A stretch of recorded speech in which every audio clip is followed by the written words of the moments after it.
Habang sinasabi ni Suho Jang. Sa huli, tao rin ang pumapatay sa kapwa-tao. Ganyan na talaga ang kasaysayan ng sangkatauhan, at hindi naiiba ang sitwasyon kahit sa gitna ng zombie apocalypse. Tatanungin mo siguro, ibig mo bang sabihin na tao ang may kasalanan kung bakit kumalat ang virus na gawa ng tao? Hindi yun ang punto ko. Hindi ako nagpapaligoy-ligoy. Ang sinasabi ko, mas maraming pinatay ang mga tao kaysa sa mga zombie. Siksikan nilang ipinasok ang mga sibilyan sa Hyundai Beach at hinayaan ang masaklap na kondisyon na pumatay sa kanila. Bahagi yun ng plano. May mga opisyal na ulat pa nga tungkol doon. Pumayag ang presidente na lipunin ang bahagi ng populasyon na hindi na kayang suportahan ng kasalukuyang infrastruktura. Habang makikita sa eksena ang presidente na nagtanong. Nabasa ko ang ulat. Totoo ba talaga ito? Paano natin hinayaang mangyari ito? Sumagot ang isa sa kanyang mga tauhan. Inaprubahan na ito ng mga nakakataas. Hindi na ito tungkol sa kung hahayaan natin o hindi. Kailangang siguraduhin nating mangyari ito. Muling nagsalita si Suho Jang. Ganon din ang nangyari sa iba't ibang national counter-offensive movement campaigns. Ginamit lang nila yun para bawasan ang populasyon noong naubusan na sila ng supply. Alam mo, hindi ko sana babanggitin to, pero gusto mo bang marinig ang isang bagay na mas nakakagulat? Naalala mo yung lunas sa zombie virus? Madaling-madali yung gawin ng maramihan.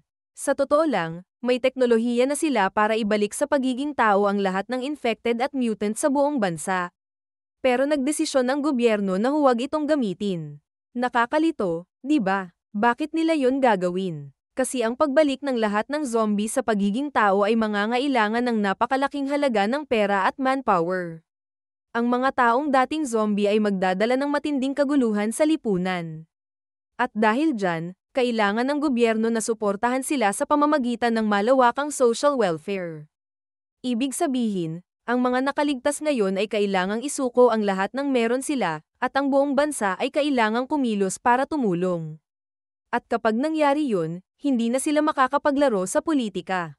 Yun lang ang dahilan. Simple lang. Kita mo, pinatay ninyo ang isa't isa sa Ulgen, at kami naman ng mga kasama ko ay iniwang mamatay sa Seoul. Pinapatay ng mga tao ang kapwa nila, kahit malinaw namang meron silang kakayahan at oportunidad para iligtas ang lahat. Makikita rito na si Lionheart ay hirap na sa paghinga. Halatang malubha na ang kanyang kalagayan. Habang pinipilit pa ring magsalita, sinabi niya kay Suho Jang. Sige na, naiintindihan ko na. Nauunawaan ko ang pinagdaanan mo at kung ano ang pinaniniwalaan mo.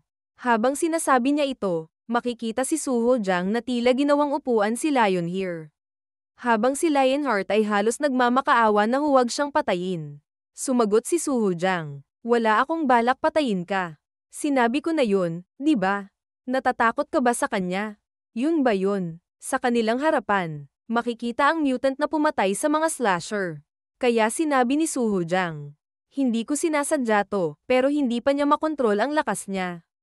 Bagong mutant pa lang kasi siya. Sa puntong ito, inutusan niya ang mutant. Dokchul, ibaba mo na yan. Natatakot na sila. Agad namang sumunod ang mutant na si Dokchul. Dahil dito ay nag-aalala si Lionheart para sa kanyang mga kasamahan. Habang sinasabi ni Suho Jang, seryoso. Matagal na kayong naglalaban bago pa ako dumating. Huwag niyong palabasin ako ang nagsimula ng lahat ng to. Kung may nakakita sa mga nangyari, iisipin nilang isa lang itong malaking palabas na walang kwenta. Dito ay tinawag ni Suho Jang si Madam at sinabi, hindi ba totoo? Pinatigil ko silang patayin ka, di ba? Sumagot si Madam, naalala ko, dati isa kang mabait na binata, Suho Jang. Anong nangyari sa'yo? At paano mo nakokontrol ang mutant na yan? Sumagot si Suho Jang, nako, kahit itong matanda hindi pa rin maintindihan. Hindi ako ang may gawa nito sa inyo, kaya huwag niyong palabasin na kasalanan ko. Wala akong balak pumatay ng kahit sino. Ang gusto ko lang, ihatid niyo sa kanila ang mga sasabihin ko. Subalit may isang pag-atake na paparating na agad namang nakita ni Suho Jang. Dahil dito, madali niyang naiwasan ang atake. Habang makikita ang pala na ginamit sa pag-atake, sinabi ni Suho Jang, tingnan mo, mukhang mali ang pagkaintindi niya. Dito ay kaharap na ng ating bida si Suho Jang. Kaya sinabi ni Chosa, Madam, ayos ka lang ba? Sino yung hayop na yan at ano naman yung mutant na yan? Subalit sa isip ni Cholsa, ang hugis ng mukha at ang pangangatawan ay parang pamilyar. Maaaring si Dok Chaljang. Anuman, mabuti pa't patayin ko sila. Nang plano na sana pabalaykan ni Cholsa ang kanyang pala, nagtataka na lamang siya bakit hindi bumabalik ang kanyang armas. Dito ay makikita na madali lamang napigilan ni Suho Jang ang armas ng ating bida. Kaya naisip ni Haihayu, madali lang niyang napigilan ang armas ni boss gamit lang ang isang kamay.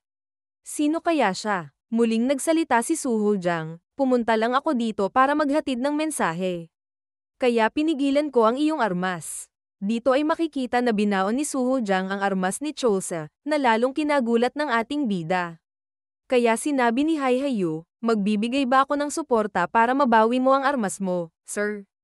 Sumagot si Cholsa, tumigil ka na, baka mapahamak ka lang. Kayang-kaya niyang pigilan ang armas ko, pero sa halip na gamitin laban sa akin, ibinaon niya ito sa lupa. Ibig sabihin, wala siyang balak makipaglaban, may iba siyang pakay. Nagsalita si Suho Jang, alam mo, ayos din to. Nag-aalala pa nga ako na baka walang makabalik ng buhay dahil sa mga natamo niyong sugat. Kaya't bakit hindi na lang kayo ang maghatid ng mensahe ko sa mga tao sa Busan? Sumagot si Cholsa, mensaheng galing sa'yo. Ano ang ibig mong sabihin?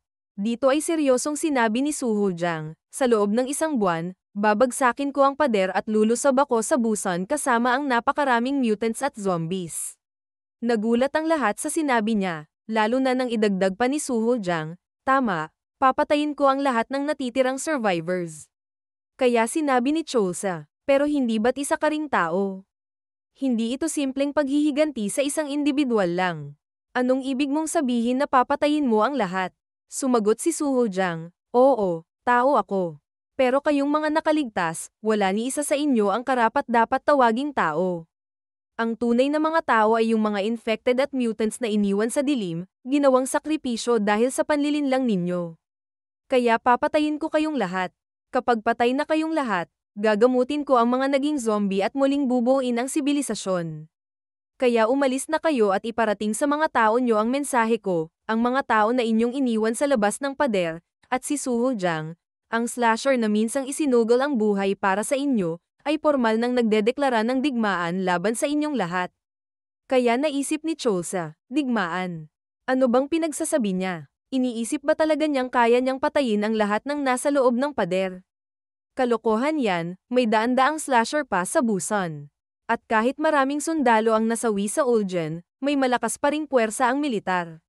Bukod pa rito, kapag nasa panganib ang buong lungsod, tiyak na papayagan nilang bigyan ng armas ang mga sibilyan. Walang kahit sinong individual o organisasyon na kayang pumatay ng milyong-milyong nakaligtas ng mag-isa lang. Pero, bakit parang may pakiramdam akong kaya nga niyang gawin yun? Kung iisipin ko ng maayos, dapat pumayag akong ihatid ang mensahe niya para mapasok agad si Madam sa loob ng pader. Pero may kutob akong nagsasabing huwag. Kung iiwas ako sa laban ngayon at hayaan ko siyang makaalis, magkikita rin kami sa mas masahol na pagkakataon balang araw. Dapat ko na bang gawin ito ngayon? Kung lalaban ako, baka makakalap ako ng impormasyon na makakatulong sa paghahanda namin para sa darating na labanan. May kasama rin akong Class A at Class B slasher, kahit nasugatan sila. Dito ay muling nagsalita si Suho Jang, huwag kang nag-iisip ng kung ano-ano. Ganyan talaga, kapag naabot ng tao ang isang tiyak na antas, nagsisimula silang magkaroon ng parehong mga ideya. Oo, baka makauwi ka ng buhay. Pero papatayin ko ang iba kung lalaban kayo. Huwag mong isipin na pinapalampas ko kayo dahil sa awa. Gusto ko lang makita ang mga nakaligtas, ang dating lahi ng tao, na pilit lumalaban para mabuhay. Binibigyan ko kayo ng pagkakataong makabalik sa Busan, kaya tanggapin mo yan. Magkikita rin tayo ulit. At isa pa, pakisabi kay Jeong Choi, kamusta na? Sabihin mong magkikita kami, hintayin lang niya ako. Makalipas ang ilang oras habang sa malalim na gabi, makikita ang apat na naglalakad sa daan. Makikita ang malubhang pinsala na natamo ni Madam at Lionheart. Kaya dito ay nagsalita si Lionheart, palagay ko sapat na ang layo na tong nalakad natin. Salamat, hindi ko makakalimutan ang ginawa mo. Subalit hindi pa natatapos ang kanyang sasabihin ay bigla na lamang siya tinulak ni Cholsa. At galit na sinabi ng ating bida, ganyan na ba kayo kailusyonado? Inatake niyo ang Merchant Association pati ang mga slasher ko. Kung hindi lang dahil sa gagawang naka-helmet na yun na nagdeklara ng digmaan, at kung hindi lang natin kailangan ng lahat ng slasher na pwede nating tipunin. Pinatay na kita rito mismo. May paraan ka para kontakin ng leader nyo, di ba? Tawagan mo yung kultong pinuno nyo at sabihin mo, hindi ito ang tamang panahon para mag-away ang mga tao. Kailangan natin ang bawat slasher na pwede nating iligtas. Kaagad namang sumunod si Lionheart. Pipilitin kong itigil niya ang lahat ng operasyon. Sa kabilang banda, kay Baekhyun Baek, matapos sabihin ni Lionheart ang lahat, na itanong niya, sinabi mong si Suho Jang. Sa paliwanag, lumitaw si Suho Jang na may kapangyarihang kontrolin ang mga mutant. Pagkatapos ay nagdeklara siya ng digmaan laban sa lahat ng natitirang tao sa Korean Peninsula at nangakong lilipulin silang lahat. Pagkarinig ng balita, agad na nag-isip si Baekhyun Baek at dumating sa isang conclusion. Kaya naisip ni Baekhyun Baek, hindi ito ang panahon para sa agawan ng teritoryo. Sinubukan kong pabagsakin ang mga kalaban ko at agawin ang mga tauhan nila. Pero kung ang mga hakbang na yun ay magpapabawas sa bilang ng mga slasher, ako ang sisisihin ng mga tao. Aakusahin nila akong nagtaksil sa mga nakaligtas. Matagal na akong kumikilos bilang tagapagligtas ng mga survivor, pero ngayon, baka tawagin nila akong taksil na nagtaksil sa sangkatauhan. Kaya agad na tinawag ni Baekhyun Baek ang kanyang tauhan na kaagad naman tumugon ito. Sinabi ni Baekhyun Baek, tapat ka sa akin at malaki ang iyong kontribusyon sa pag-aalis ng mga zombie at paglago ng sekta. Sigurado akong may lugar ka sa langit. Sumagot ang tauhan. Isang karangalan na marinig iyon mula sa inyo, Your Holiness. Gagawin ko ang aking makakaya upang magpatuloy sa landas ng kabutihan. Subalit biglang nagsalita si Baekhyun Baek, kailangan kitang gawing martir. Kaagad naman kinabahan ang tauhan niya. Sinabi ni Baekhyun Baek, nagkaroon tayo ng mga komplikasyon kaya kailangan nating itigil ang lahat ng pag-atake laban sa mga slasher. Pero may isang tao na kailangang magsakripisyo at nais kung ikaw ang magdala ng krus na yun. Kaya dito ay nanginginig ang tauhan niya. Agad na hinawakan ni Baekhyun Baek ang mga kamay nito at seryosong sinabi, ang iyong katapatan ay hindi malilimutan. Ikaw ay isang tunay na santo ng ating panahon. Kaya natatakot na sinabi ng tauhan, ayon sa iyong kalooban. Dito ay agad na tumalon sa sasakyan ang tauhan. Habang sinasabi ni Baekhyun Baek sa radyo, aking mga tapat na tagasunod, itigil ninyo ang misyon sa Jag-Alki Consolidation. Ang operasyong ito ay isinagawa ni Father Stephen na kinontrol ng demonyo. Nais kong malaman ninyo na ang misyon na ito ay hindi ayon sa aking kalooban, kaya agad na itigil ang operasyon. Uulitin ko, ang lahat ng tapat ay pinapayuhang itigil ang misyon at bumalik sa Busan. Dahil dito, agad nilang binitiwan ang mga sandata. Kinagulat ito ni Sarang-an. Habang sinasabi ng isang tauhan ng God's Holy Warriors, mukhang may maliit na hindi pagkakaintindihan, hindi na kami mag-aatake sa inyo. Hayaan nyo kaming dalhin kayo pabalik sa Busan ng ligtas. Kaya sinabi ni Sarang-an, nakakatawa ang kulto na ito, para nasisiraan ng bait. Pedro Cho, maniniwala ka ba sa mga iyan? Subalit hindi na nakasagot si Pedro Cho sa mga narinig. Maririnig na lang siya, napabuntong hininga. Kinaumagahan, makikitang nagkamalay na si Madam. Agad siyang napatayo mula sa kanyang hinihigaan. Kaya agad na nagsalita si Arimin. Nagising na siya. Tumugon naman si Cholsa. Oo, nakikita ko. Kaya agad nagtanong si Madam kung anong nangyari. Sumagot si Cholsa, dinala ka namin sa ospital sa loob ng pader. Huwag ka munang tatayo, kailangan mo pa ng pahinga, Madam. Nagsalita si Madam, may utang na loob ako sa'yo, Shovel Kid. Iniligtas mo ako. Tumugon si Cholsa, wala yun. May usapan tayo, di ba? Nangako akong poprotektahan ka kapalit ng suporta mo. Pasensya na, hindi ko nailigtas ang mas marami. Sumagot si Madam, sabihin mo sa akin ang sitwasyon. Naiparating mo ba sa gobyerno na bumalik na si Suho Jang? Tumango si Cholsa. Oo, samantala, nakalusot sa sisi si Baekhyun Baek sa pamamagitan ng pagsisi sa isa sa mga leader niya. Sa tingin ko, hindi siya kayang parusahan ng gobyerno. Masyado nang lumaki ang grupo nila at kailangan natin ang bawat slasher na maaari nating makuha. Nagngit-ngit si Madam sa galit at sinabi. Mga bulok na hinayupak. Muling nagsalita si Cholsa. May isa pa. May napiling petsa para sa get-together ng mga slasher. Pero hindi ito para sa networking. Habang ipinapakita ang gusali ng Ministry of Defense at bumubukas ang gate nito, narinig ang tinig ni Cholsa. Nagkakaisa ang mga slasher para bumuo ng estratehiya. Kailangang pigilan si Suho Jang, ang unang slasher na nagdeklara ng ganap na digmaan laban sa Busan. Dito ay makikita na nagsama-sama na ang mga natitirang Class A slasher. Mula sa loob ng silid, ramdam ang katahimikan at bigat ng sitwasyon. Kasabay nito ay agad na ipinaliwanag ni Cholsa ang lahat ng nangyari. Maging si Madam, ikwento na rin ang karanasan niya kay Suho Jang. Dahil dito, muling nabalot ng katahimikan ang buong silid matapos marinig ng lahat ang mga detalye ng pangyayari. Kaya dito ay nagtanong si Chunsook Park, anong ibig mong sabihin na kaya niyang gawing mutant ang tao? At paano niya nagagawang utusan ang mga ito? Kahit isa lang sa mga kapangyarihang yun. Sapat na para pabagsakin ng isang buong bansa, pero kaya niyang gawin pareho. Hindi ito ang panahon para pag-usapan ang depensa.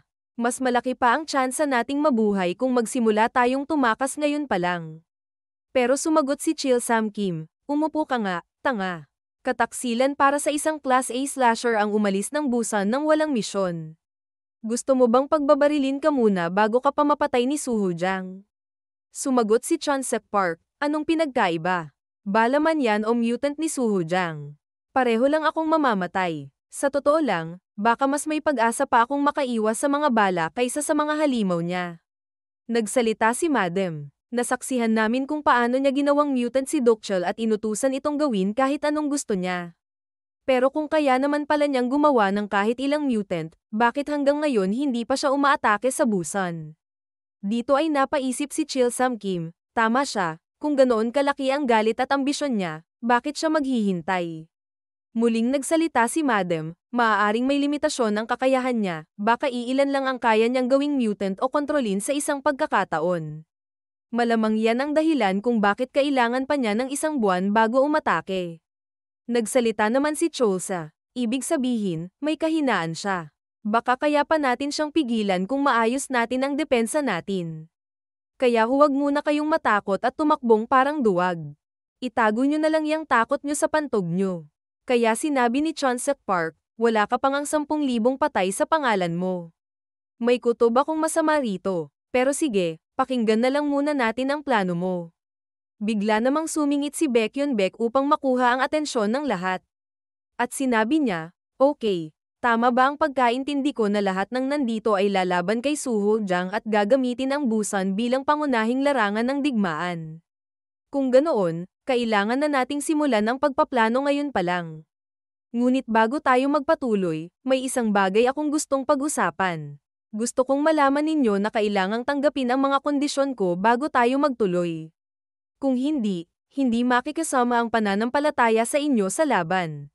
Nagulat ang lahat sa kanyang pahayag, lalo na nang idagdag pa niya, uulitin ko at lilinawin. Hindi kami sasali sa labanan kung hindi ninyo tatanggapin ang mga kondisyon ko.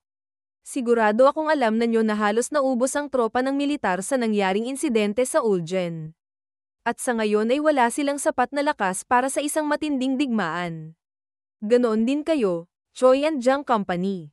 Palagi kayong nakatuon sa maliit pero elite grupo ng mga slasher. Maganda nga ang kalidad ng mga slasher ninyo, pero handa ba silang lumaban sa isang digmaan? Sa tingin ko, hindi. At para naman sa Jag-Alki Market, sa kasamaang palad, naubos ang karamihan sa puwersa ninyo pagkatapos ng maliit nating alitan.